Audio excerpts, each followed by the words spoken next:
Lucy intersects with A Course in Miracles through themes of identity expansion, perception, time, fear, knowledge, and the temptation to confuse power with awakening. At first glance, Lucy looks like a story about evolving beyond ordinary human limitation. But through an ACIM lens, the movie becomes more complicated because ACIM is not fundamentally interested in increasing the powers of the person's self. It's interested in undoing identification with the person's self altogether. That distinction changes everything. Lucy begins as an ordinary identity organized around survival, fear, social conditioning, and bodily vulnerability. Then the drug exposure rapidly expands her cognitive and perceptual capacities. She begins perceiving patterns beneath appearances, nonlinearity of time, energetic interconnectedness, the instability of material form. This resembles certain mystical insights that ACIM also points toward. The world is not as fixed or solid as the ego assumes. The ego experiences reality as fragmented objects moving through linear time.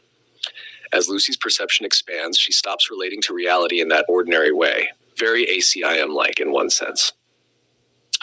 But then the divergence appears. Lucy's expansion largely happens through accumulation of mental and perceptual power. She becomes increasingly superhuman, more intelligent, more capable, more controlling, more omniscient. ACIM would ask a very different question. Who is the I trying to become more powerful? Because the ego can easily spiritualize itself through expansion fantasies. I am evolving beyond ordinary humans. I am becoming godlike. I now perceive what others cannot. That can still be separation consciousness, just upgraded. ACIM is not aiming at superhuman specialness. It is aiming at release from the need to establish identity through distinction altogether. That's why Lucy is fascinating. It partially resembles awakening while also revealing the ego's attraction to transcendence through power. Professor Norman, played by Morgan Freeman, repeatedly speaks about humanity's obsession with accumulation, knowledge, resources, capacity. ACIM would say the ego believes salvation comes through acquisition, more information, more control, more mastery. But awakening in ACIM comes more through relinquishment than accumulation, less grasping, less identification, less fear, less self-construction. There's also a profound ACIM thread involving time. As Lucy's consciousness expands, linear time begins dissolving. Past, present, and future blur into simultaneity. ACIM consistently teaches that time is part of the ego's perceptual structure. The ego depends on past and future because psychological identity is built from memory and anticipation. The holy instant interrupts this. Lucy increasingly experiences reality outside sequential thinking, which mirrors some mystical aspects of ACIM perception. But again, the movie frames this primarily as enhanced brain function. ACIM would say, spirit is not the product of optimized biology. That matters. Otherwise, spirituality becomes biologized. If I evolve enough neurologically, I become enlightened. The Course instead points toward awakening through forgiveness and release of false identification. Then there's Lucy's emotional detachment. As her abilities grow, she becomes less emotionally reactive, less personal, less attached. This is where discernment becomes important. Some viewers interpret this as enlightenment, but emotional flattening is not necessarily awakening.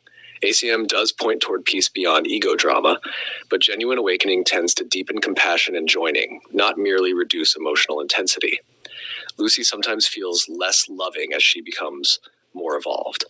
That's power revealing. Power without relational tenderness can still carry separation. There's also a striking ACIM parallel in this visual deconstruction of matter. Objects dissolve into energy, form becomes fluid, identity loses solidity. ACIM repeatedly says form is not ultimate reality.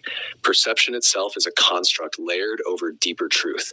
But the Course would likely caution against becoming fascinated with metaphysical spectacle. The ego loves extraordinary experiences, psychic powers, transcendent visions, expanded consciousness. Yet ACIM repeatedly emphasizes that the miracle is fundamentally simple. The replacement of fear with love. Not cosmic domination.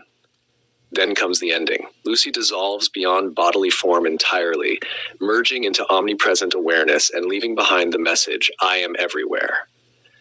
This strongly echoes non-dual themes. But ACIM would still ask, is this dissolution rooted in love and joining or abstraction without relationship? That's a subtle but important distinction. True non-duality can become distorted into impersonal transcendence, where human tenderness disappears into cosmic vastness. ACIM's non-duality is deeply relational. Its endpoint is not cold omniscience, but unified love. And perhaps the deepest ACIM insight hidden inside Lucy is this: human suffering does not come primarily from limited intelligence. It comes from mistaken identity. Lucy expands her capacities enormously. But ACIM would say awakening ultimately arrives not through becoming more extraordinary as a separate self, but through realizing the separate self was never the truth to begin with.